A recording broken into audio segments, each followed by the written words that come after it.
Mais de manière générale, je dirais que je suis entre 50 et 200 livres par année. Et puis toi, t'as déjà pensé à écrire un livre? Oui, je peux dire que je l'ai lu, mais qu'est-ce que j'en retiens? Bah, pas les citations, enfin. Bon, on coupera. Auteur. Mon objectif, c'est pas juste d'avoir le plus gros chiffre à la fin, mais c'est de pouvoir toucher les gens aussi qui m'entourent ou bien qui s'intéressent à ça. Hello tout le monde et bienvenue dans la cour des grands. Pour ce 3e épisode, j'ai reçu le créateur de contenu Luc Vinch, mais malheureusement j'ai mal réglé mes micros avant d'enregistrer, donc je m'excuse pour la qualité de l'audio qui est un peu saturée. Juste pour le présenter, Luc Vinch, c'est un podcasteur littéraire qui a créé il y a plusieurs années le podcast Brume littéraire où il présente un livre en une vingtaine de minutes. Il a aussi 2 autres podcasts, Parlons Deuil et Entre deux arts, qu'on abordera aussi dans cet épisode. Et il y a quelques mois, il s'est lancé activement sur les réseaux sociaux où il fait des vidéos courtes de quiz, de présentations de livres, enfin plein de choses autour de la littérature. Et il cumule déjà plusieurs milliers d'abonnés. À côté de ça, il est enseignant d'anglais au gymnase-lycée et les week-ends, il travaille comme animateur radio à Radio Fribourg. Donc voilà dans les grandes lignes ce qu'on sait de lui, mais comme d'hab, le but c'est de découvrir les coulisses de sa vie. Voilà, je vous souhaite une bonne écoute et je m'excuse encore pour le son, mais j'espère que vous pouvez quand même profiter de cet épisode. Comment ça va, Luc? Ouais, salut Brian, comment ça va? Ça va bien, merci. Merci d'avoir accepté mon invitation. Comme d'habitude, on va commencer à parler de ton passé. T'as 26 ans aujourd'hui et t'as vécu énormément d'expériences différentes. Mais avant ça, comment t'as vécu ton enfance? Mon enfance, très très bien. Je viens d'une famille j'ai des parents suisses alémaniques, mais j'ai vécu toute ma vie en Suisse romande, donc on parle français.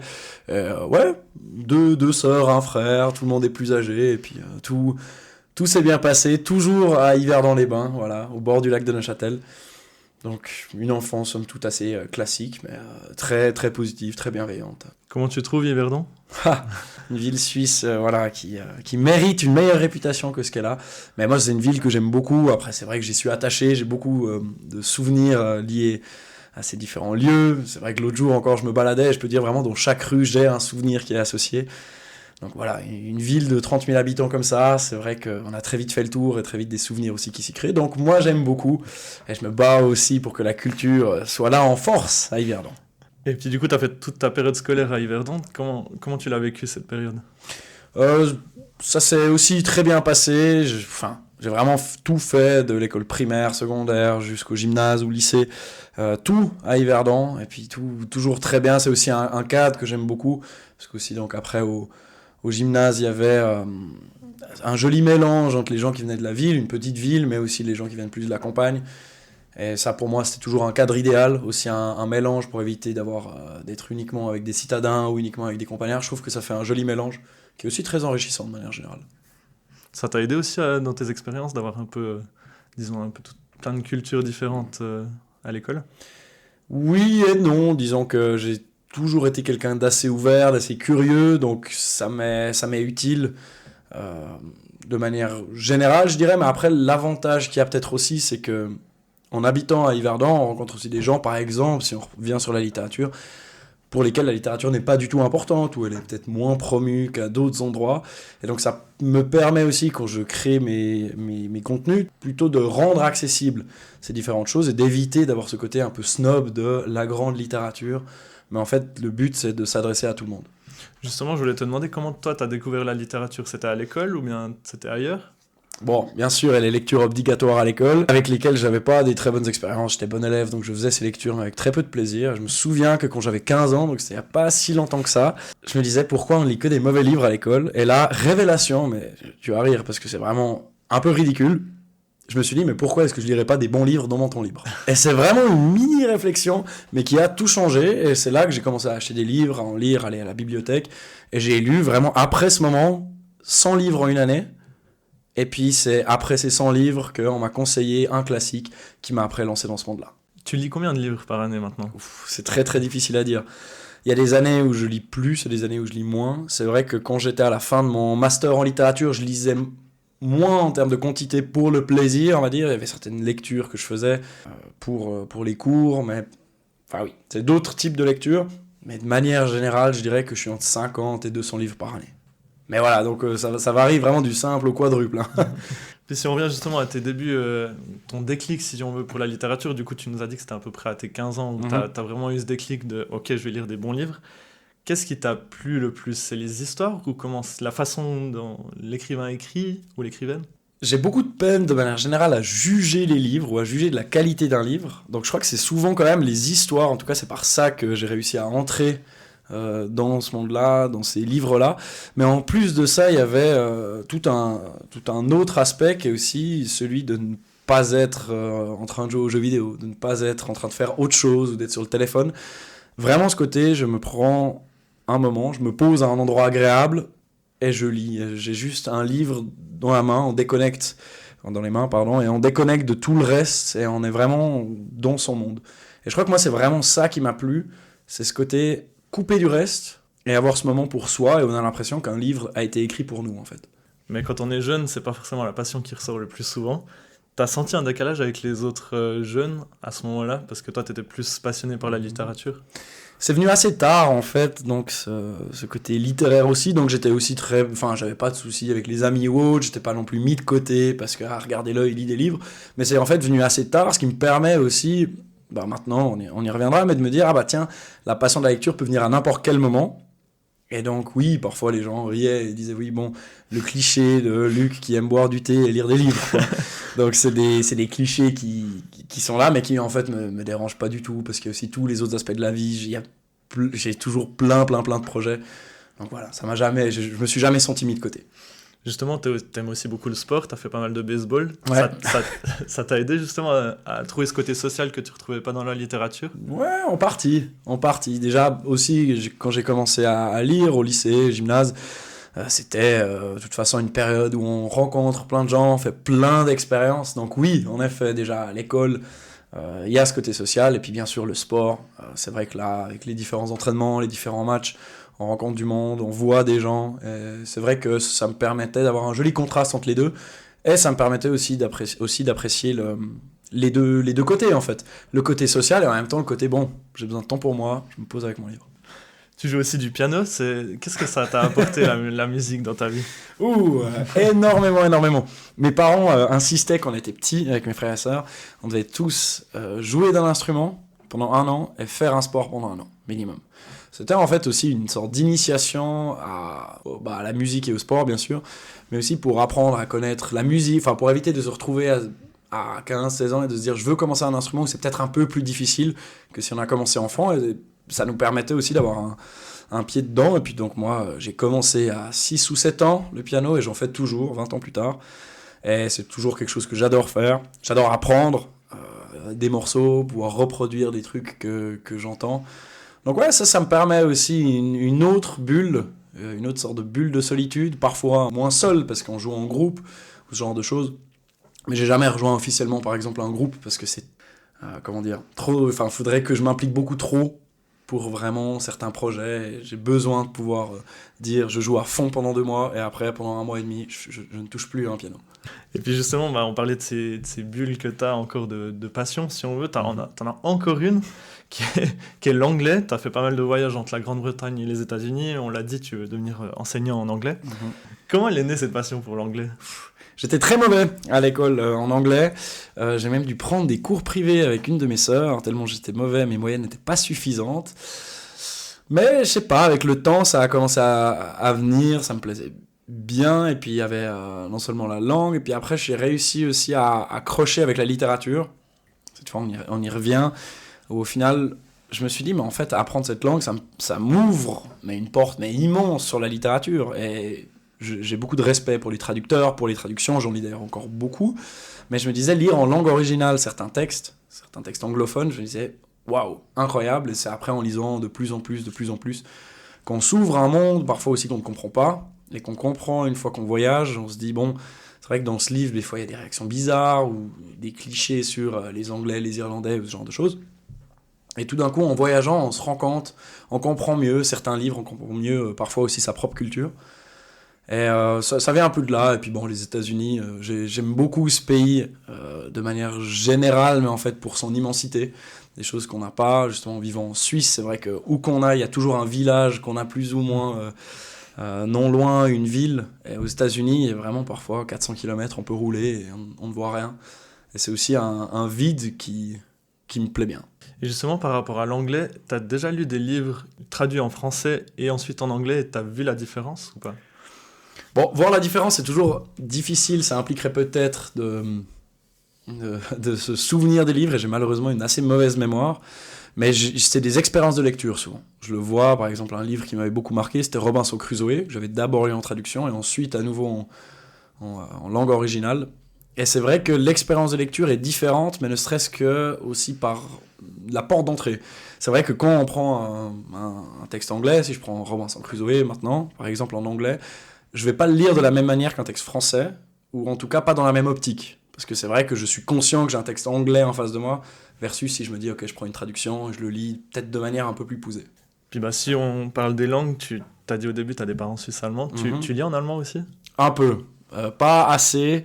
Je m'étais mis un petit peu au défi il y a 4-5 ans de lire plus de littérature suisse, mais donc suisse bien sûr et nos auteurs romans, c'est les auteurs suisses alémaniques. Et là je m'y suis mis un peu plus, mais c'est vrai que ça représente 4-5% de mes lectures sur l'année, donc assez peu. Mais c'est vrai que c'est une langue qui est magnifique et ça nous ouvre à nouveau une nouvelle porte. Les phrases sont écrites différemment, les rythmes sont différents.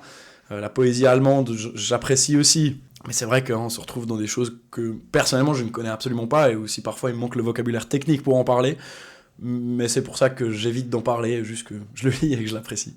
Du coup, on l'a dit, t'as la lecture, le sport, la musique, les langues, l'audio aussi avec les podcasts, comme passion. C'est quand même beaucoup. Comment t'arrives à gérer toutes ces passions? T'arrives à toutes les faire, à te satisfaire avec toutes ces passions? C'est un peu difficile à dire. C'est par phase, je crois. J'essaie d'avoir quand même une routine et j'essaie surtout d'éviter de perdre du temps. Ce qui est un grand défi, parce que c'est vrai que maintenant on est très vite happé par notre téléphone, par autre chose, enfin voilà. Et ça m'arrive souvent de me dire, bon, je regarde le temps passé sur mon écran et je me dis, bon, en fait c'est vrai qu'une grande partie de ce temps-là, j'aurais pu le passer à lire un livre, à faire autre chose. Et c'est comme ça que j'essaye aussi on va dire, de combler, de faire toutes ces patiences et de me dire, j'ai toujours un livre sur moi, j'ai aussi toujours de quoi écrire sur moi. Et bah, quand je prends le bus, même si c'est pour 3 minutes, je sors le livre, je le lis. Quand j'arrive et que j'ai 10 minutes d'attente avant d'attendre l'arrivée d'un ami ou autre chose, je lis. Et c'est vraiment un peu dans ces moments-là que j'arrive aussi à beaucoup lire, aussi le soir, toujours avant de dormir. C'est toujours la dernière chose que je fais, c'est lire un livre. Et puis pour les autres passions, le sport, j'essaie vraiment de m'imposer 2 à 3 fois par semaine. Et puis le piano, bon, là c'est un peu plus par vague. Très honnêtement, c'est un peu plus par vague, mais j'ai besoin... typiquement pour les instruments, d'avoir envie de jouer pour pouvoir m'y mettre à fond. Si je me force trop, ça va pas aller.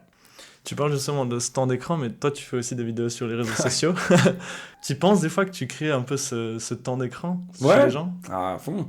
J'y pense souvent. Je me suis même posé la question de la cohérence de ce que je fais. Parce que c'est vrai qu'entre les podcasts et puis les réseaux, on incite aussi les gens peut-être à passer du temps là-dessus. Ma vision est un peu différente, c'est que les gens seront de toute façon sur leur téléphone. S'ils scrollent, qu'ils tombent sur ma vidéo ou sur la vidéo de quelqu'un d'autre, ils tomberont dessus. Et mon objectif quand même avec ces vidéos, c'est de faire en sorte que les gens peut-être quittent ces plateformes, pas forcément à long terme, parce qu'on sait qu'on continue de le faire, je continue de le faire, même en étant moi-même convaincu de la puissance de la lecture et puis des effets parfois néfastes de ces réseaux.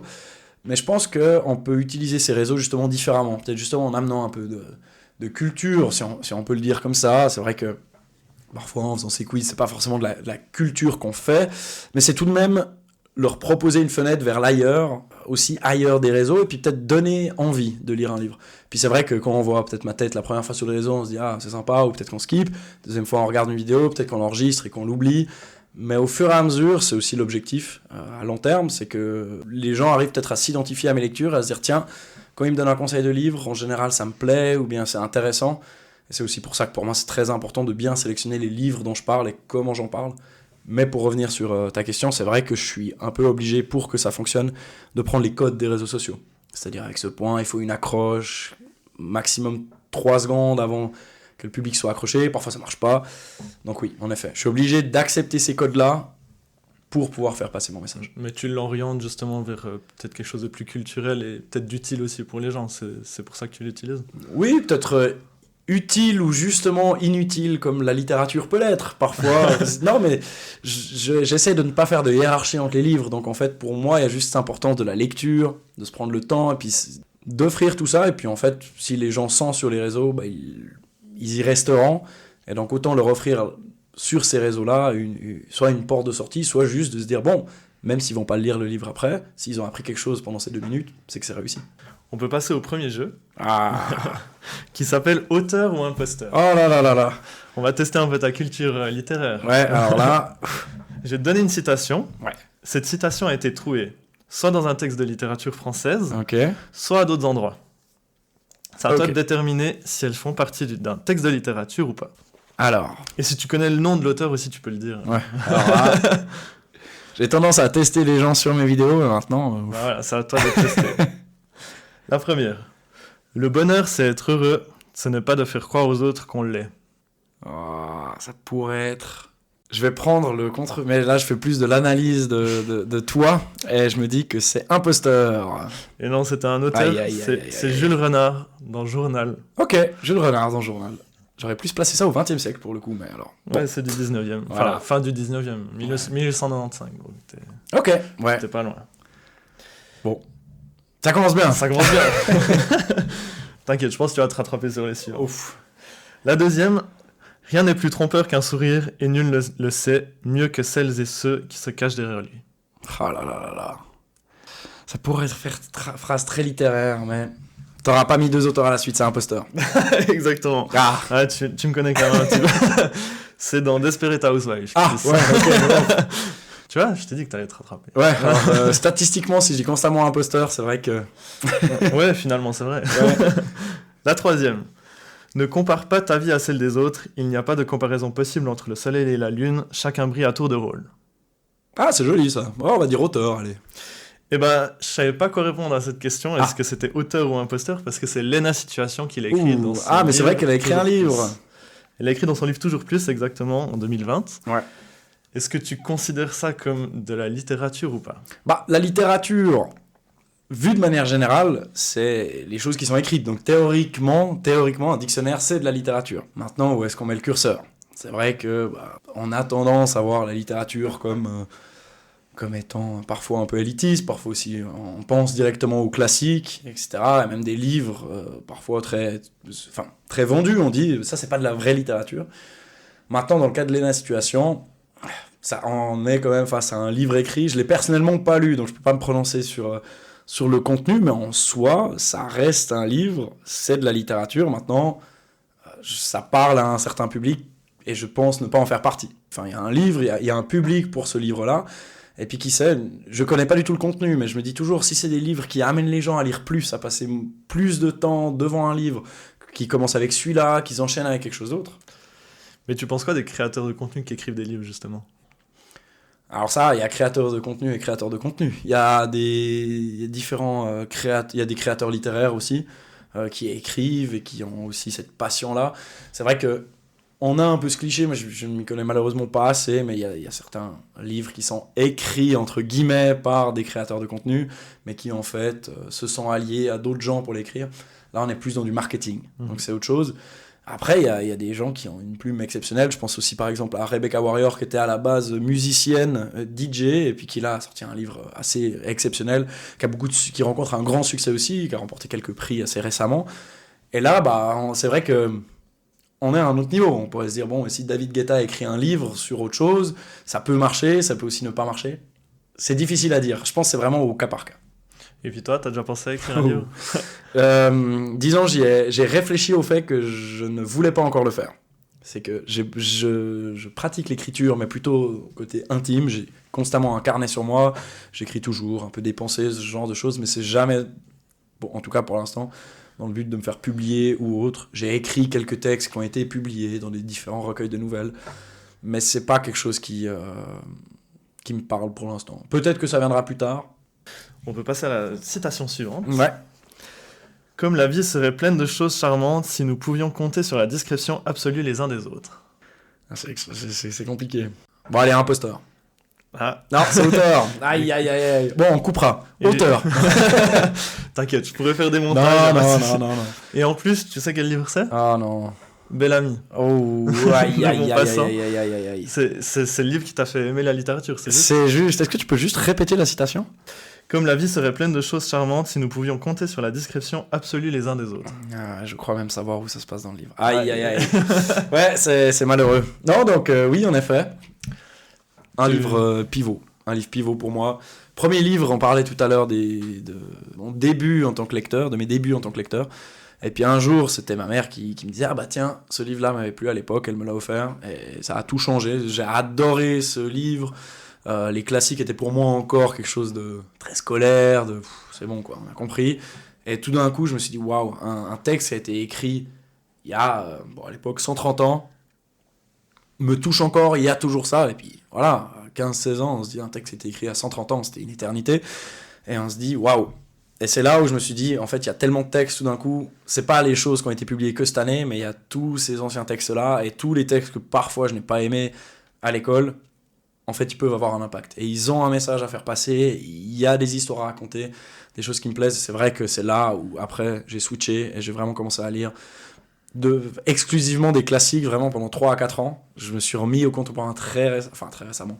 Il y avait seulement 4 ans à peu près. Mais il y avait cet objectif, je pense qu'on y reviendra, mais de me dire un peu naïvement, je veux avoir lu tous les classiques. Ouais, c'est ça. Alerte, impossible. Impossible, ouais. Un peu, ouais. Mais du coup, c'est pour ça que tu es retourné sur plus la littérature contemporaine. C'était pour peut-être avoir un spectre plus grand, pas forcément pour tout lire, mais avoir justement une idée de tous les spectres différents, de tous les siècles différents. Oui, je pense qu'il y a de ça. Il y a aussi un peu le côté de... C'est vrai que si on lit que des classiques, on a tendance à avoir cette vision de c'était mieux avant. Et ce qui se fait maintenant n'est pas forcément bon ou autre. Et je pense qu'à un moment, c'était pas faux d'avoir fait ça à une certaine époque, mais maintenant que j'ai aussi lu au moins un livre de chaque grand auteur, qu'on pourrait considérer occidentaux, hein, bien sûr, on reste quand même dans la littérature qu'on connaît, aussi parfois dans la littérature qui est traduite dans notre langue, littérature à laquelle on a accès. Je pense qu'il y a aussi l'importance de voir aussi ce qui se fait maintenant, qu'il y a des choses exceptionnelles. C'est vrai qu'on s'y perd parfois un peu. L'avantage des classiques, c'est qu'on dit, bon, voilà, de Maupassant, il y a ces 3 livres qui sont extrêmement connus, et donc on sait que si on lit ces 3, on a à peu près une idée, et que maintenant, on a énormément de livres qui sortent, comment choisir. Et je crois qu'au départ, c'était aussi un peu une fuite de devoir prendre une décision et de perdre quelques heures en lisant un livre qui nous plaît pas. Mais en effet, maintenant j'y suis revenu, je sais aussi mieux identifier quels auteurs j'apprécie et lesquels je préfère éviter ou juste lire rapidement, pourquoi pas pour une surprise. Tu fonctionnes comment quand tu choisis ton livre ? Tu dis, ok, je me dirige vers cette époque-là, ou je me dirige vers cet auteur-là. Comment tu fonctionnes pour te dire, ok, je lis maintenant ce livre-là ? Comment est-ce que je fonctionne ? C'est pas évident, parce que j'ai une bibliothèque qui est assez fournie, de manière générale, et il y a à peu près un tiers des livres que je n'ai pas lus dans ma bibliothèque. Voilà. J'ai à peu près 1100 livres, et là, un tiers que j'ai pas lus. Il y a beaucoup de gens qui me disent, oui, mais pourquoi ? Mais pour moi, la bibliothèque représente ce qu'on était, ce qu'on est et ce qu'on veut être. Et pour moi, ça fait partie de ces choses extrêmement importantes. Oui, il y a des livres qu'on n'a pas lus, et il y a des livres qu'on achète, qu'on commence et qu'on repose, qu'il faut laisser de côté. On n'a pas encore parfois la maturité, parfois c'est juste pas le bon moment, des fois émotionnellement on peut pas s'impliquer dans un livre comme à un autre moment. Et je pense que c'est un peu comme une cave à vin. Il y a des livres qui sont faits pour être consommés directement, si on peut le dire. Il y a des livres de garde qu'on laisse là-bas et puis qu'on lit, parfois qu'on relit aussi. Et au final, qu'est-ce que ça veut dire avoir lu un livre ? Donc au final, je peux dire que j'ai lu X bouquins, mais maintenant, si on me pose une question sur un livre que j'ai lu il y a 9 ans, que oui, je peux dire que je l'ai lu, mais qu'est-ce que j'en retiens ? Bah, pas les citations, apparemment. Non, pas les citations. Non, ça, mais je vais me replonger dans Bellamy, là, ce sera... On va passer du coup à la suivante. Ah, il y en a encore. Il y en a 2 encore. Ah, il y en a 2. Les imaginaires égalitaires font naître les réalités de l'égalité. Alors ça va être un imposteur. Exactement. Ouais. Et t'as une idée de qui c'est en fonction du thème ? Là, c'est assez difficile. Oh ouais, alors là... C'est Tiffen Day, une comédienne française. Ok. C'est la personne qui a inventé la féminine universelle. Ah oui, qui a remplacé du coup le neutre masculin par le neutre féminin. Ouais. T'en penses quoi de cette langue en tant que passionné de littérature ? Bah, je pense que c'est une bonne chose, ou en tout cas, ne serait-ce que d'avoir un contrepoint. Voilà, c'est vrai qu'on est parti du principe, la langue française est comme ça, c'est fixé.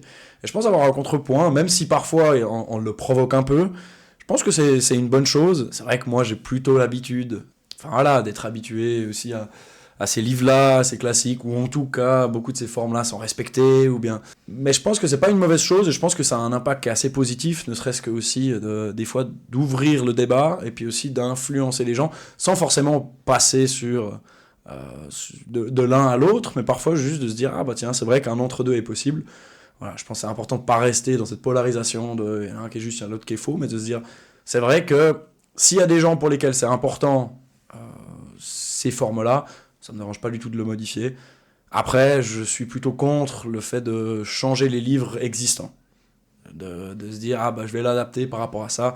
Parce que c'est vrai que les livres sont les témoins de leurs époques aussi. Donc, voilà, ça fait partie de ça. Et même si on a un passé parfois qu'on n'assume pas ou qu'on préférerait oublier, bah, il fait partie de nous. Je précise juste, elle l'a dit, elle l'a pas écrit, c'est pour ça que j'ai dit que c'était pas une auteure. Mm-hmm. Mais elle a écrit un livre aussi, donc j'y enlève pas ça non plus. Ouais, mais bien sûr. C'est une auteure qui a aussi écrit un livre. Mm-hmm. Donc, on va pas lui enlever ça. Non, bien sûr. Cette je pense phrase, que... elle l'a prononcée, donc voilà. Et au final, même pour Desperate Housewives, il y a des auteurs qui sont derrière. Exactement. Voilà. La dernière. L'esprit ne reflète pas l'âme, elle s'en détache. Ah, c'est joli ça. Allez, pour finir, un auteur. Un auteur ou une autrice. Écoute, c'est moi qui l'ai écrit. Ah un grand auteur en devenir. Ah oui, bien sûr, non, pas du tout. Non, du coup, voilà, je me suis chauffé à écrire. C'est pas mal, il y a quelque chose. Toi, t'as une citation en tête qui t'a marqué, ou ta citation préférée, juste comme ça. Pas la mienne. Hein. Sinon j'aurais bien sûr dit celle-là. J'ai un carnet qui est juste là-bas, dans lequel je note beaucoup de ces citations, beaucoup de mes citations favorites, les choses qui me marquent. Des citations, j'en ai beaucoup qui me plaisent énormément. Il y en a une, mais il faudrait que je la reprenne. C'est dans Jack Kerouac, Sur la route. C'est en anglais.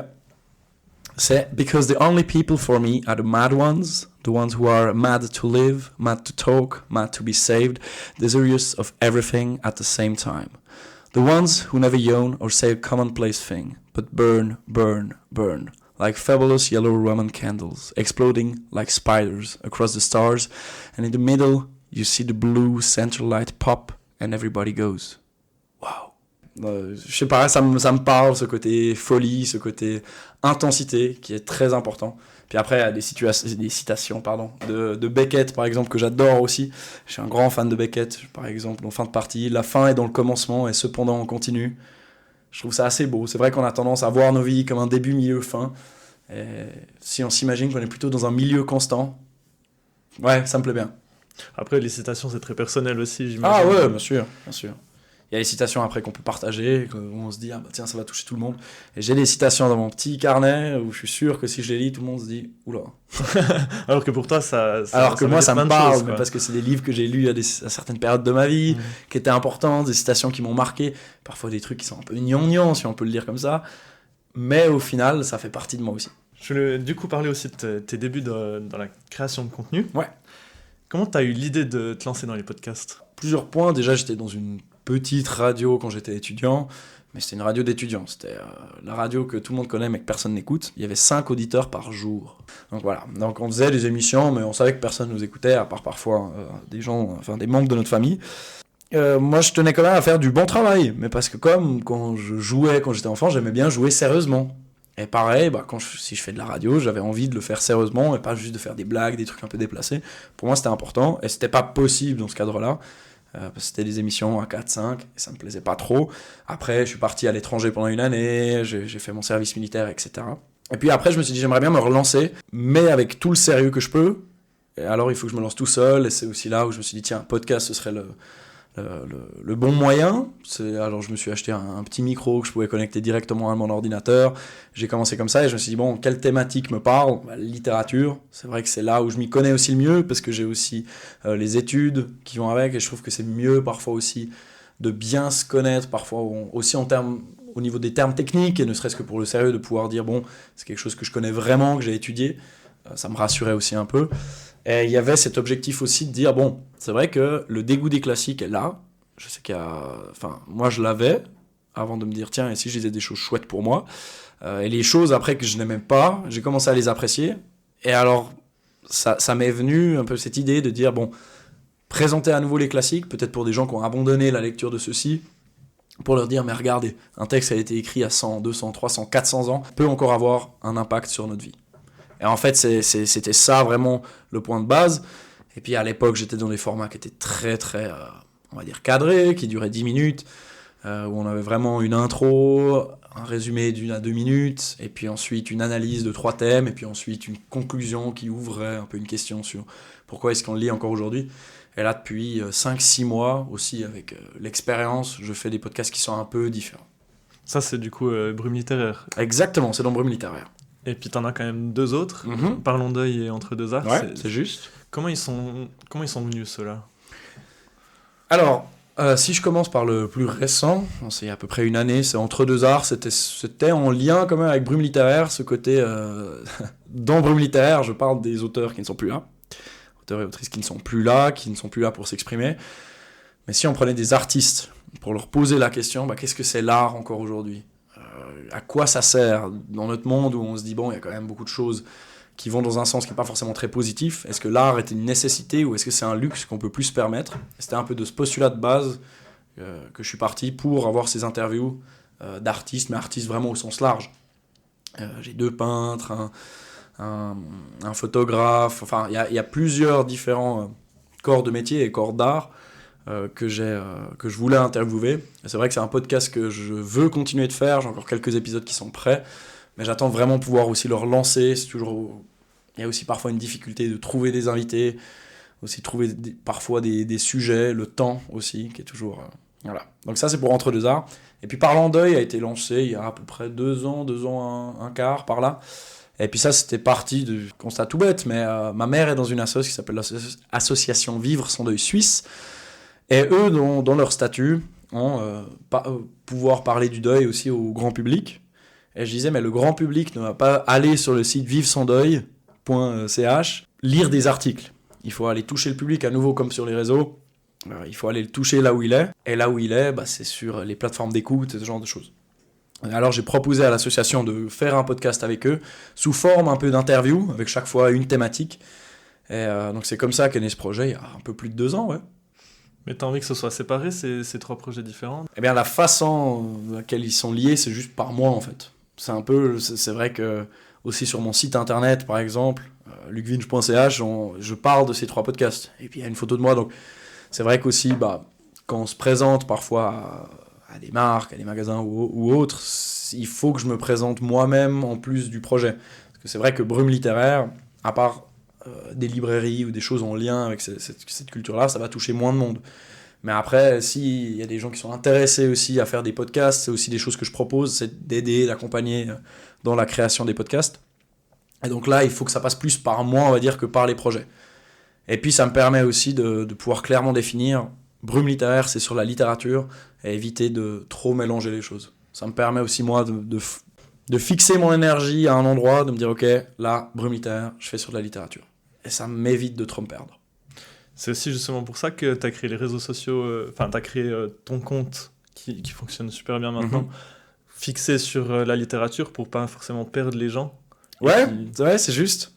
D'ailleurs, mon Instagram, j'en ai un pour Brume littéraire, qui est assez peu suivi et sur lequel je publie très peu, et j'en ai créé un il y a 6-7 mois avec mon nom, justement, Luc Vinch, puis c'est, à la base, l'idée était totalement l'inverse. C'est en fait de montrer la pluralité des choses que je fais. Donc on est vraiment à l'opposé de ce que je fais maintenant.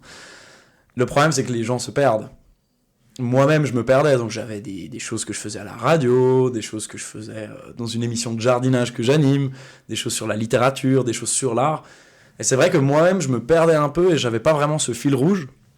Et puis tout d'un coup, je me suis dit, bon, il faut que je décide qu'est-ce que je vais faire de tout ça. Et j'ai beaucoup de projets, beaucoup d'idées que je vis très intensément, mais que je laisse de côté aussi très, très vite. Donc je peux lire un livre sur l'astronomie, adorer, m'en acheter 5 autres, tous les lire, et puis après ne plus regarder le ciel pendant 1 an. La seule chose qui reste vraiment de manière permanente, c'est vraiment la littérature. Donc je me suis dit, bon, si je veux vraiment avoir cette constance-là, je choisis la littérature, et c'est sur ça que je vais me concentrer.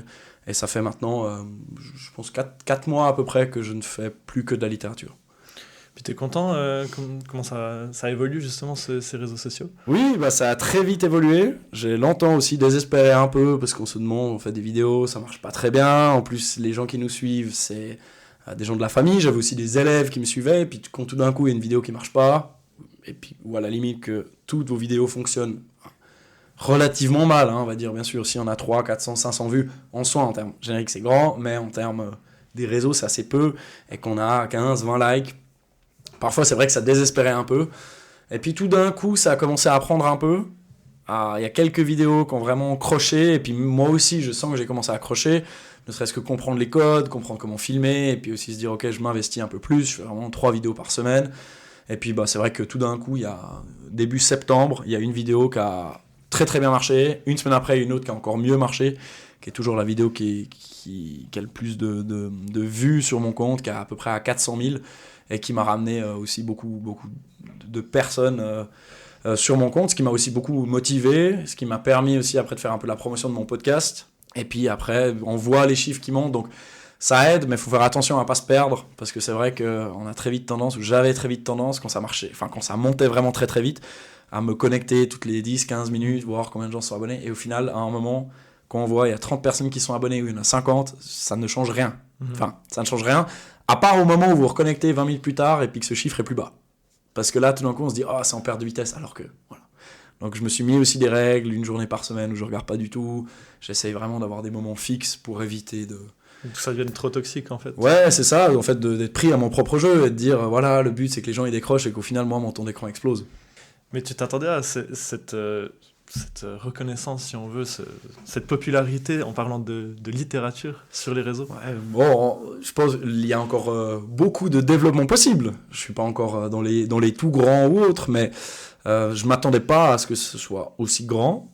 Mon objectif initial, c'était d'arriver à 1000 pour avoir une certaine crédibilité aussi envers certaines marques que je contactais plus d'un point de vue podcast ou autre, c'est de pouvoir dire aussi, tiens, regardez, j'ai 1000 personnes qui me suivent, parce qu'on sait malheureusement qu'il y a beaucoup de gens qui se basent sur ça. Alors que de nos jours, enfin voilà, vous pouvez avoir 25 000 abonnés, mais faire 5000 vues sur une vidéo. Donc parfois, c'est pas forcément relié, mais ça reste quelque chose qui est important, et puis quand on a envie de proposer quelque chose, qu'on a un projet chouette, c'est vrai que là, Instagram, TikTok, c'est quand même souvent une page que les gens vont voir assez vite. Donc voilà, 1000 c'était mon objectif, et je l'ai dépassé assez rapidement aussi. Et puis là, ça continue, mais je me dis, j'essaie de pas trop me mettre la pression, et puis de me dire, on continue de faire ça, aussi par plaisir. Parce que ce qui reste au final, c'est pas tant le nombre de gens qui sont abonnés, mais c'est les gens qu'on arrive à impacter à travers ça, et me dire, tiens, il y a autant de personnes qui m'écoutent ou qui regardent, je veux leur offrir un contenu de qualité, leur offrir quelque chose de chouette, qui soit les distrait, soit leur donne envie de lire un livre. Mais si tes podcasts ça fonctionne plus du tout, t'as cette période d'envie de faire des podcasts parce que les réseaux sociaux ça fonctionne tellement bien par rapport aux podcasts, est-ce que tu prendrais la décision de faire que les réseaux sociaux? Non, le podcast reste quand même presque en fait mon point central. Ça, c'est ce que j'aime faire, mais même si les gens n'écoutent plus forcément mes podcasts, c'est vrai que c'est agréable de sortir un épisode, puis de voir que quelques centaines, quelques milliers de gens l'ont écouté assez rapidement. Mais en même temps, j'avais toujours un objectif de base, que j'ai toujours, mais maintenant, voilà, il est largement dépassé, c'était que le temps d'écoute de mes épisodes, ou de chaque épisode, soit supérieur au temps que ça m'a pris pour le créer. Ça, c'était vraiment un peu le point où je me disais, tiens, si ça me prend 20 heures pour faire un épisode, si on l'a écouté pendant 20 heures, c'est bon. Voilà. C'est comme si on avait une discussion pendant 20 heures. Et ça reste toujours mon objectif. On le dépasse assez largement, mais c'est pour ça, même si ça baisse ou autre, j'ai un tel plaisir à le faire, un tel plaisir à faire de l'audio, à écrire ces épisodes, que je continuerai. Pour moi, c'est important aussi, la différence entre le podcast et les réseaux. Elle est immense. Les réseaux, c'est vrai qu'on touche des gens qui viennent d'horizons divers ou autres, et puis c'est vrai que quand je parle d'un classique en 1 minute 30, 2 minutes, c'est pas la même chose que dans un podcast immersif qui dure 20 à 30 minutes. Mais donc ça reste un peu les réseaux, sans vouloir faire une hiérarchie, mais les réseaux c'est plus aussi parfois attirer du monde, leur dire mais regardez tout ce qui existe, et si vous voulez aller plus loin, c'est une option, il y a un podcast qui est sorti aussi. On peut passer au deuxième jeu? Ah, le deuxième jeu. Il s'appelle le choix. Ouh. Donc là, ça ne sera pas basé sur ta culture, ça sera sur tes propres décisions. Ouais. Donc j'ai présenté plusieurs situations fictives, et tu devras faire un choix entre plusieurs options. Ah, ok. Tu galères à trouver une stabilité en Suisse, t'es fauché et le seul moyen de gagner ta vie, c'est de déménager à l'étranger. Dans quelle ville choisis-tu de vivre entre ces 4 propositions ? T'as le choix entre Dublin, Kansas City, Londres ou Sydney. Ouh. Bon, Dublin, j'y ai vécu. J'ai vécu pendant 1 année. Donc, je connais un peu, mais je crois que je choisirais autre chose. Bon, Londres, après, Londres, c'est pratique parce qu'on n'est pas très loin de la Suisse, donc pour rentrer et autres. Mais pour l'aventure, je dirais quand même Kansas City. J'ai eu la chance d'y aller il y a 2 ans, lors d'un voyage. C'est une ville, en fait, que j'ai adorée. Bien sûr, c'est les villes américaines, c'est particulier, mais c'est une ville où il y a quand même attention, hein, il y a quand même un peu de culture. Voilà, il y a certains grands musées qui sont très chouettes, enfin voilà. Et où je crois que ce serait un peu l'expérience américaine, ça changerait, ce serait totalement différent. Mais je crois que ça me dérangerait pas plus que ça, et d'autant plus si je fais ces vidéos en français ou autre, ça permet aussi d'avoir un peu ce côté de je suis inconnu là-bas, et puis on peut continuer de faire ce qu'on veut. Mais je voulais justement te poser la question après, mais je peux te la poser maintenant. Ouais. Tu voulais pas peut-être faire aussi des réseaux sociaux en anglais, ou peut-être les podcasts en anglais pour attirer peut-être plus de monde ou un autre public ? De manière un peu peut-être ironique, même si j'ai fait mes études aussi en anglais, etc., je crois que ça me stresserait trop de devoir les faire en anglais. Qu'il y a quand même cette pression-là de le faire dans une langue qui, oui, je la parle assez bien, mais ça reste une langue étrangère en soi. Et l'accent qu'on a, enfin voilà, je l'ai maintenant et je mourrai avec. Donc c'est vrai que pour éviter d'avoir ce côté aussi trop forcé, peut-être trop écrit pour certaines choses, je préfère le faire en français, qui est la langue que je maîtrise le mieux, où je peux aussi, quand j'en parle, c'est là où j'arrive aussi le mieux à exprimer mes émotions, en tout cas qu'elles viennent directement quand je parle d'un livre, que j'ai ça, et c'est vraiment cet enthousiasme-là que je veux garder. Et au final, c'est vrai qu'il y a un public qui est plus grand, mais au final, ouais, à quoi bon ? Mon objectif, c'est pas juste d'avoir le plus gros chiffre à la fin, mais c'est de pouvoir toucher les gens aussi qui m'entourent, ou bien qui s'intéressent à ça. Et ça passera par le français, en tout cas, pour l'instant. Deuxième situation. Ouais. On n'en a pas encore parlé, mais t'es allé plusieurs fois à Tomorrowland pour faire des chroniques. Ah, ouais, avec la radio. Exactement. Vu qu'ils adorent ce que tu fais, ils te proposent de choisir un autre festival pour faire des chroniques là-bas. T'as le choix entre le Montreux Jazz Festival, Coachella en Californie, ouais. Glastonbury Festival en Angleterre ou le Burning Man dans le Nevada. Si on est dans l'optique Tomorrowland, qui est donc un énorme festival électro, un des plus gros en Europe, justement j'y vais avec la radio, faire différentes interviews. Si on imagine un peu le même côté un peu fantasque parfois, je dirais Coachella, parce que c'est vrai que c'est énorme, c'est un peu ce côté-là, parfois un peu superficiel, hein. Mais je crois que d'un point de vue culturel, je dirais quand même le Montreux Jazz me parlerait bien. Ne serait-ce que parce que c'est proche de chez moi. Il y a aussi, c'est vrai que je parle aussi beaucoup de littérature française, mais à long terme, le but serait aussi de parler beaucoup de littérature aussi suisse romande.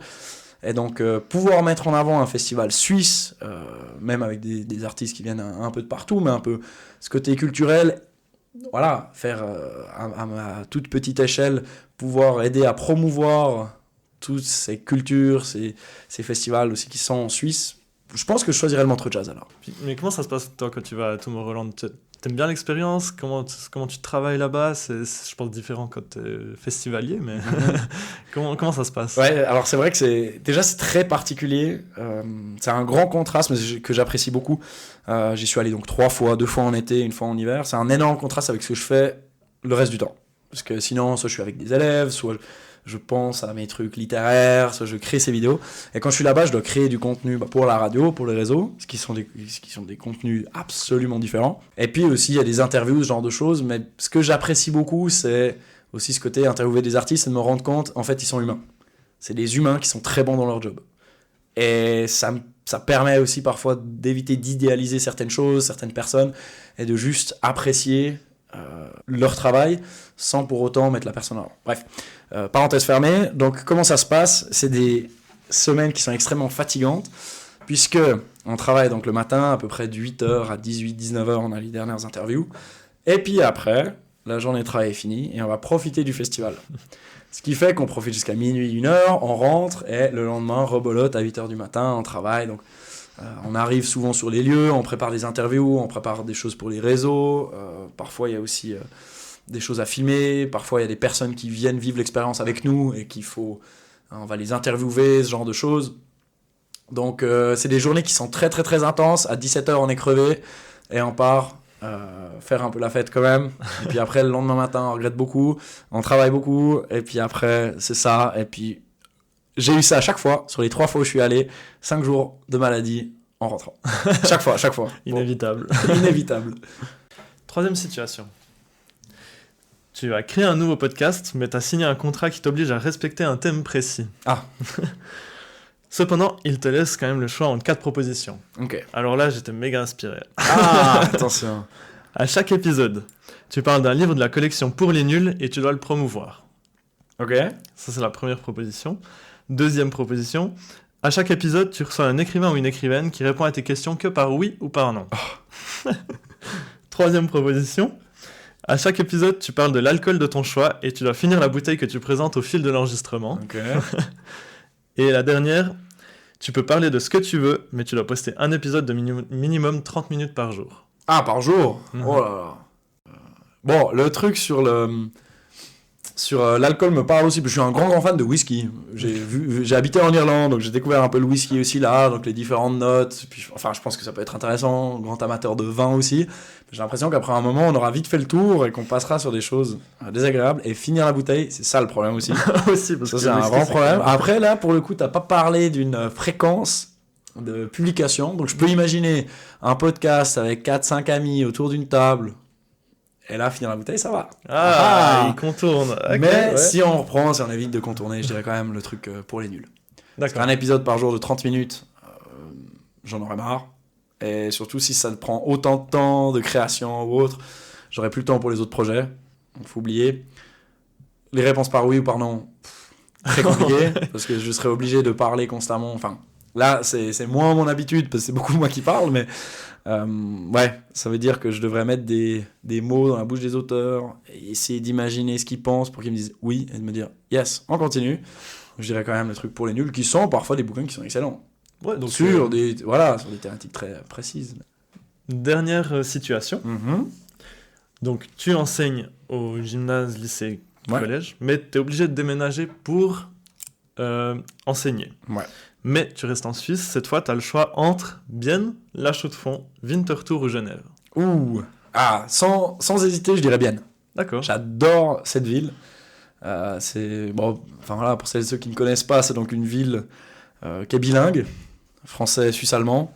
Et je parle les 2 langues, donc moi ça m'arrange. Et j'aime beaucoup aussi ce mélange culturel. Il y a beaucoup de culture qui se fait à Bienne.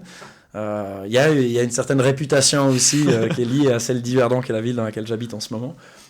Mais il y a aussi différentes écoles où je pourrais enseigner. Et ce côté bilingue, en fait, moi, me plaît beaucoup. Non seulement à travers mon histoire personnelle, c'est en fait une ville qui presque me représente bien parce qu'il y a les 2 côtés. Et puis il y a aussi cette ouverture en fait sur toute la Suisse, comme un pays que j'adore. Enfin voilà. Et où c'est un bon point de départ pour aller à la capitale, aller à Berne, partir à Zurich pour des projets, Neuchâtel, Yverdon, Lausanne. Voilà. La Chaux-de-Fonds, j'apprécie beaucoup aussi.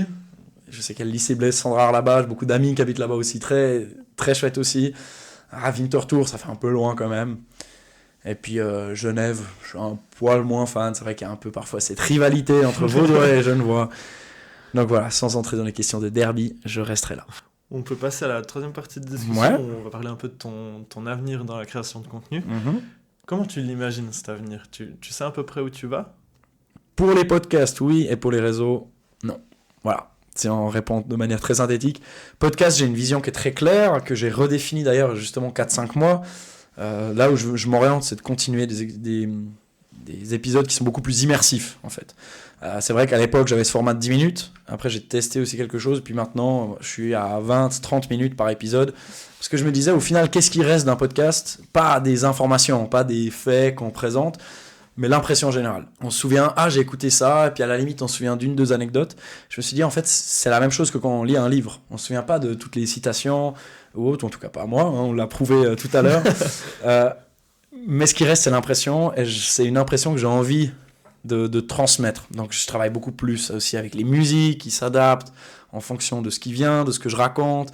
Les thématiques sont pas analysées à la fin, mais en fait un peu au mieux, j'essaie de le présenter à travers vraiment une sorte de présentation un peu interactive, pas vraiment interactive, mais comment dire, présentation immersive, voilà, une présentation immersive et dynamique où les gens peuvent écouter, prendre quelque chose avec eux et puis soit se dire ah bah tiens j'ai envie de lire le livre après pour en savoir plus, c'est vrai que rien ne vaut la lecture d'un livre, mais on peut aussi se dire ah bah tiens son dernier épisode sur Crime et Châtiment ou celui que j'ai fait sur Les Misérables ou le prochain sur Maupassant qui sort d'ailleurs le même jour que ce podcast, c'est l'idée de se dire ah bah tiens j'ai apprécié l'épisode, en 20 minutes je me suis souvenu de ce qu'étaient Les Misérables. Donc là, une vision très précise, je vais clairement continuer là-dedans. Et puis pour les réseaux, bah, c'est vrai que là c'est un peu moins clair, mais aussi parce que je le fais depuis moins longtemps. Donc j'ai quand même une vision où je sais qu'il y a des vidéos qui sont plus grand public, on va dire, des quiz, ce genre de choses, que je vais continuer à faire, parce que c'est aussi ça qui m'a rapporté un peu d'abonnés, de gens qui me suivent. Je sais qu'aussi il y a des gens qui me suivent pour ça. Et puis 2 vidéos sur 3 qui sont plus des analyses de fond, des questionnements un peu plus précis. Et puis aussi pour avoir une sorte de noyau sur j'ai quand même fait ces études-là, j'ai des connaissances que je peux apporter. Donc je vais continuer de faire ça. Mais après, dans quelle direction je veux aller, ouais, c'est assez difficile à dire parce que je suis un peu dans cette phase de ça a monté très vite il y a 2 mois, donc ça fait pas si longtemps. Et puis, en septembre 25. Et puis là, ça continue de monter, donc à voir un peu. Je pense qu'avant mon prochain plafond de verre, je continuerai un petit peu sur cette lancée. Et puis après, il y aura peut-être une remise en question.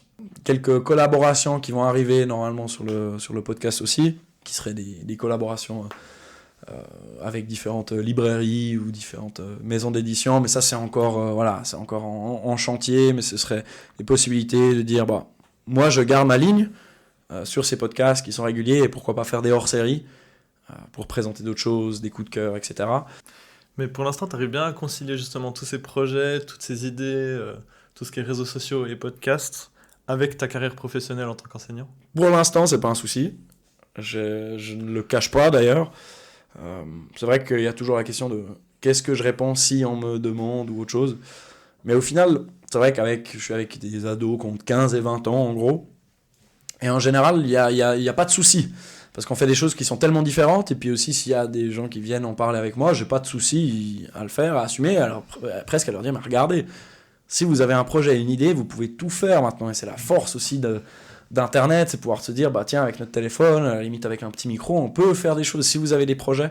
Et donc en fait, j'utilise beaucoup ces moyens aussi dans mon enseignement.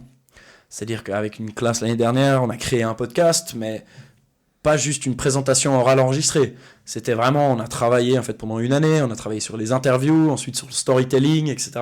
pour qu'à la fin, ils aient un podcast qui soit le leur, choix libre total, en anglais en plus. Et je me dis, avec ça, on les arme pour quelque chose, et c'est vrai qu'on sort peut-être un petit peu de ce que nous, on a pu connaître, avec les livres de grammaire, les exercices à faire, qui sont toujours importants et que je fais toujours, mais avoir des fois des projets concrets, ça fonctionne bien. Et donc, voilà, pour l'instant, ça me pose pas de problème, les podcasts en tout cas pas. Et puis les réseaux, c'est vrai que parfois c'est un peu une question que je me pose, est-ce que ça fonctionne, est-ce que ça fonctionne pas, est-ce que c'est deux choses qui sont contraires. Pour l'instant, en tout cas, ça me dérange pas. Après, à voir comment l'un et l'autre évoluent. Mais pour l'instant, je continue et je me dis toujours, ces projets-là sont possibles maintenant. On ne sait pas s'ils le seront encore avec l'évolution des IA. C'est vrai qu'on parle souvent des réseaux sociaux qui seraient uniquement générés par IA à l'avenir, les podcasts qui disparaîtraient.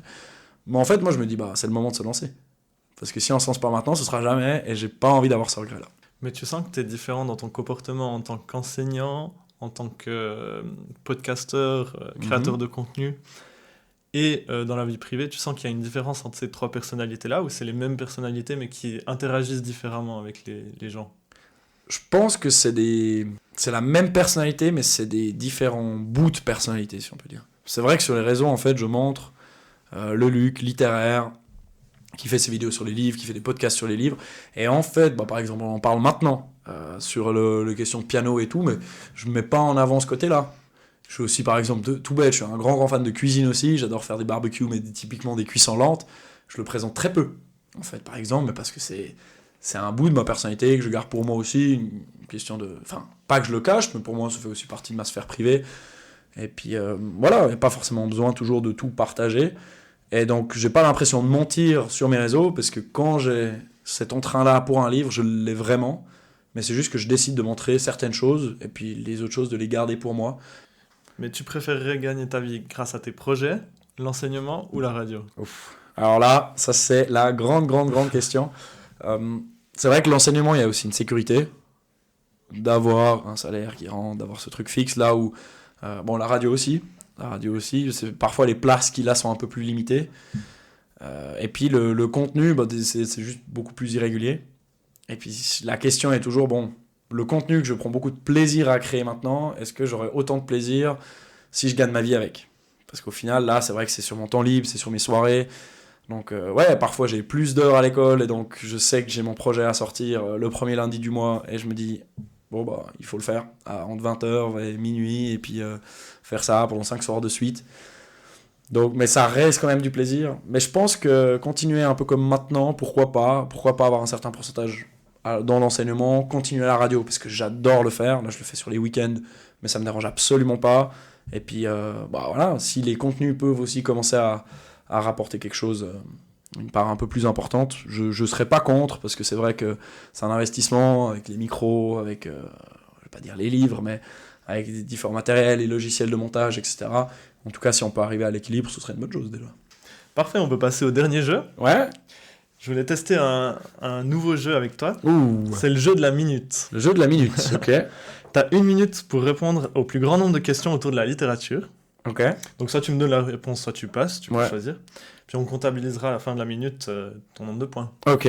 Tu te sens prêt ? Ouf. Ouais. Aussi près qu'on peut l'être. Ok, parfait. C'est parti. Quel écrivain écrivait debout à la plume métallique ? La plume métallique. Ouf, passe. Quel roman de littérature française commence par la phrase « Longtemps je me suis couché de bonheur » ? Ah, La recherche du temps perdu. Quelle écrivaine signait son pseudo masculin, sous un pseudo masculin pour être prise au sérieux ? Georges Sand. Vrai ou faux, Albert Camus a failli devenir footballeur professionnel. Ouf, je dirais faux. Complète cette citation d'Antoine de Saint-Exupéry. Aimer, ce n'est pas se regarder l'un l'autre, c'est... Regarder dans la même direction. Quel est le nom du héros dans Le Rouge et le Noir de Stendhal ? Julien Sorel. Quelle était la première femme à recevoir le prix Nobel de littérature ? Ouf, la honte. La honte, je ne sais pas. En poésie, comment nomme-t-on une strophe d'un seul vers ?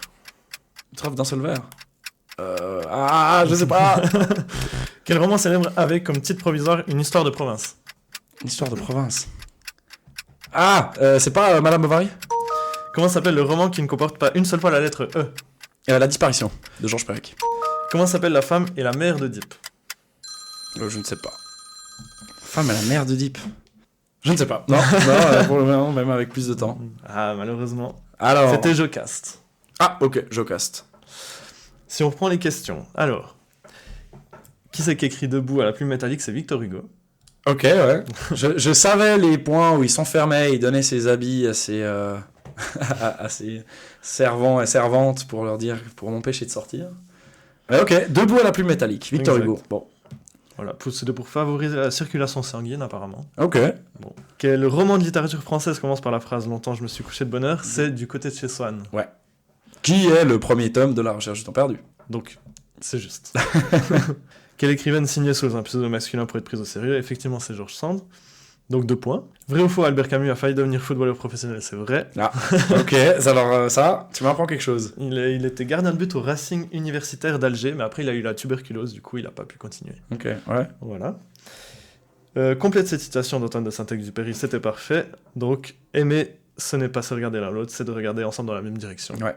Il y avait le ensemble, mais ouais. Bon, je te compte. 3, parfait. Quel est le nom du héros dans Le Rouge et le Noir ? C'est Julien Sorel, c'est juste. Et la première femme à recevoir le prix Nobel de littérature, c'est Selma Lagerlöf, qui l'a reçu en 1909, notamment grâce à son roman Le merveilleux voyage de Niels Holgersson à travers la Suède. Ok. Voilà, comme ça t'auras peut-être appris quand même des Alors, choses. non, c'est sûr. C'est vrai qu'avec le prix Nobel de littérature, c'est toujours difficile parce qu'il y a aussi des auteurs qu'on oublie parfois. Ouais. J'ai aussi découvert une Norvégienne qui avait obtenu ce prix Nobel de littérature il y a très peu de temps, en fait. Et parfois, ouais, c'est vrai qu'on les connaît moins. Voilà, je sais pas de me trouver des excuses, non. Et puis, une strophe avec un seul vers, c'est une monastique ou un monastiche. Ah oui, ouais, ok, évidemment. Le roman célèbre qui a failli s'appeler Une histoire de province, c'est effectivement Madame Bovary, bien joué. Mhm. Comment s'appelle le roman qui ne comporte pas une seule fois la lettre E ? C'est bien La disparition de Georges Perec. Donc, La femme et la mère d'Oedipe, on l'a dit, c'est Jocaste. Ouais. J'avais encore 4 questions pour toi. Ah ouais, ok, j'étais pas très rapide alors. Moi aussi, parce que j'en ai pris pour de la marge. Quels sont les 4 personnages principaux dans l'ouvrage En attendant Godot ? Vladimir Estragon, Lucky et Pozzo. Parfait, bien joué. Vrai ou faux, Émile Zola a écrit le roman Germinal en une seule nuit? Faux. Ouais, évidemment que non. Il a fait énormément de recherches, en plus il est même allé lui-même dans les mines. Entre Harry Potter à l'école des sorciers et Le Petit Prince, lequel a été le plus vendu au monde? Vu que tu dis l'école des sorciers, j'irais Le Petit Prince. C'est effectivement Le Petit Prince. Je pense que la saga Harry Potter est Oui, peut-être devant. Mais évidemment. Parce que le premier tome de Harry Potter a 120 millions de ventes, et Le Petit Prince 150 millions. Ouais, avec énormément de traductions. Je sais d'ailleurs qu'il a été traduit en Klingon, qui est la langue qui parle dans Star Trek. Enfin voilà. Ah, il y a énormément de traductions. Et la dernière question, c'était la Suisse comptabilise combien de prix Nobel de littérature? Ça dépend, en soi 1, mais si on compte Hermann Hesse, 2. Je l'avais compté, donc 2. Ouais. Avec Karl Spittler. Karl Spittler, ouais, en 1919, si je me trompe pas. Exactement, ouais. Et Un poète suisse, et d'ailleurs, il y avait une histoire assez amusante.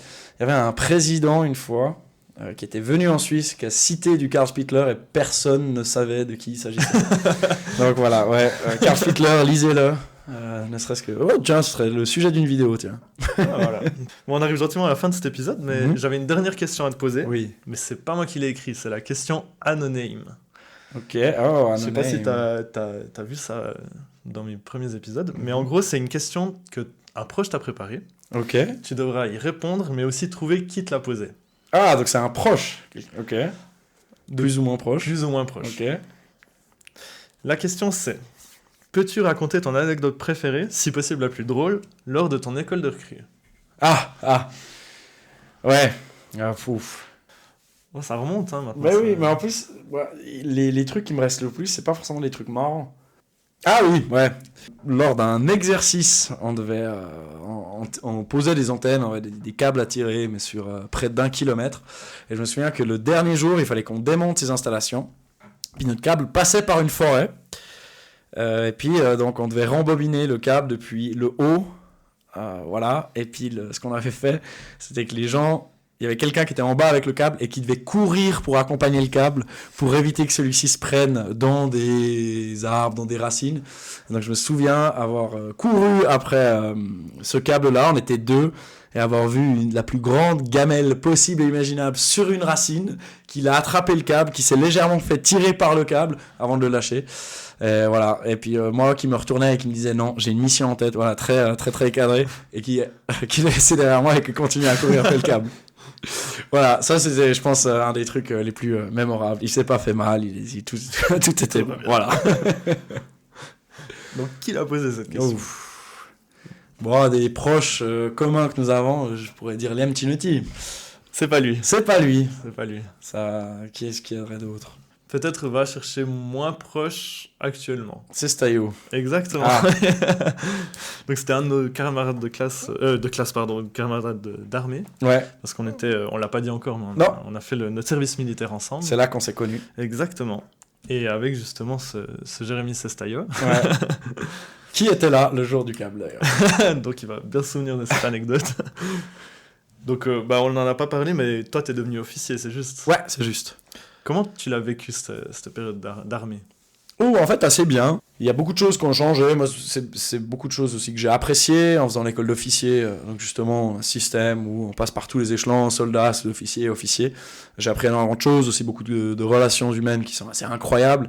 Puis surtout, ça permet d'élargir, on va dire, un peu sa bulle sociale. C'est vrai que moi, j'avais fait donc... après l'école, aussi l'université en lettres, ensuite la HEP, pour devenir enseignant. Et puis c'est vrai que c'est un certain type de public.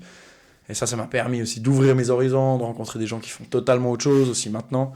Et puis après, on a quand même ce système de cours-répétition où chaque année on y retourne. Et là, cette année, j'ai changé. Parce que gentiment, je savais je voyais que je me lassais un peu de ce que je faisais. Et puis vu qu'en tant qu'officier, on a la tête de 30, 40 personnes, si soi-même on n'est pas motivé, c'est difficile de motiver les autres. Donc là, je suis passé en communication de l'armée, en entraîneur média. Donc maintenant, en soi, je le fais avec l'uniforme, mais ça fonctionne comme une entreprise privée, où à la place de devoir partir 4 semaines à l'armée, je pars quelques jours de manière isolée sur l'année, soit dans les entreprises privées, soit sur les gens qui gradent très haut dans l'armée, pour les entraîner à parler dans les médias, à parler à la radio, parler devant une caméra. Et ça me correspond mieux, c'est des choses où j'ai plus de motivation, aussi où il y a cet échange où moi j'apprends énormément aussi, des gens que je rencontre, etc. Donc voilà, une expérience de manière générale assez positive pour moi, qui aide aussi d'un point de vue discipline parfois, encore aujourd'hui. Parfait. Bah, à chaque fin d'émission, je propose à chaque invité de faire une recommandation culturelle. Ouais. Ça peut être n'importe quoi, un film, une musique, un livre, hein, Ouais, une ça, personne à suivre, même un resto, enfin ce que tu veux. Je sais pas si tu y as pensé. Oui, j'y ai pensé. Bon, je me suis dit, vu qu'on parle quand même beaucoup de livres, je vais quand même conseiller quelques livres. D'un point de vue... Enfin, j'en ai bien sûr plein, mais dans les classiques qui sont quand même assez récents, un livre que j'ai trouvé assez exceptionnel, je dirais Joseph Kessel, Les Mains du Miracle. C'est un roman, mais c'est inspiré d'une histoire vraie, très inspiré. C'était en fait le masseur d'un haut dignitaire nazi qui a sauvé plein de vies en le massant, justement. Parce que cette personne était intransigeante, ne changeait pas d'avis, et quand elle était décidée, voilà, rien ne pouvait la faire changer d'avis, sauf qu'elle avait des crampes d'estomac, et que le moment du massage était le seul où elle avait ce moment de faiblesse, où elle acceptait des fois de faire des concessions. Et donc c'est l'histoire de ce masseur qui en fait a un peu ce côté de j'aide quelqu'un de mauvais à aller mieux, et en même temps je sauve des vies en le faisant. Et il y a en fait toute cette histoire-là, et c'est encore plus incroyable de se dire que c'est une histoire vraie, écrite par Joseph Kessel qui a une plume extraordinaire. Donc ça c'est vraiment un des classiques du XXe siècle que je recommande, que je recommanderais à absolument tout le monde. Parfait. Moi j'ai aussi une recommandation. Ah Mais je lis très peu, mais j'ai quand même décidé de présenter un livre qui s'appelle The Heart's Invisible Furies. Ah, okay. Ou Les Fureurs invisibles du cœur, en français. Je sais pas si tu connais. Pas du tout. Mais c'est un roman de 2017. Ok. Qui a été écrit par l'Irlandais John Boyne. Ok. C'est le même auteur que Le Garçon au pyjama rayé. Je sais pas si ça parle aussi, le film aussi qui est sorti. Et pour vous résumer un peu ce livre, on suit la vie d'un homme né en Irlande, et chaque chapitre est situé exactement 7 ans après le précédent. Donc ça fait 0, 7, 14 ans, etc. Et du coup, on suit l'évolution de ce personnage à travers le temps, ce qui permet de se rendre compte justement des transformations de l'Irlande entre 1940, où ça commence, et le 21e siècle. Incroyable. Donc c'est entre une Irlande ultra-catholique avec une homophobie marquée, un contexte politique changeant et une société en constante variation. C'est quand même des thèmes hyper sérieux et profonds, mais il y a quand même une touche d'humour dans le livre qui m'a beaucoup plu et qui permet d'alléger le texte. Donc je vous conseille vivement, ça se lit très facilement, mais du coup on apprend quand même pas mal de choses. Ouais, j'y manquerai pas. Bonne lecture, ouais. Puis voilà, on a à la fin de cet épisode. Encore merci d'avoir accepté mon invitation. Mais merci à toi, merci à toi. Je vous encourage vivement à aller écouter ces podcasts, du coup, que je mettrai en recommandation de l'épisode. Il y a Brume littéraire, le principal, mais il y a aussi Parlons d'œil et Entre deux arts, le plus récent. Vous pouvez également le suivre sur les réseaux sociaux, justement, où il poste pas mal de vidéos sur la littérature. Même moi, qui suis pas du tout un passionné de littérature, quand je tombe dessus, il arrive quand même à m'accrocher. Donc, donc ça fonctionne. Magnifique. C'est @luc_vinch. Ouais, c'est ça. Vinch, W-I-N-T-S-C-H, parce que c'est vrai que c'est pas un nom. C'est vrai que faut le préciser. Et puis voilà, l'épisode est terminé. Magnifique. Je peux te laisser te replonger dans tes bouquins. Ouais, c'est parti, là, j'ai des livres à finir. Merci beaucoup, Ryan. Allez, ciao tout le monde.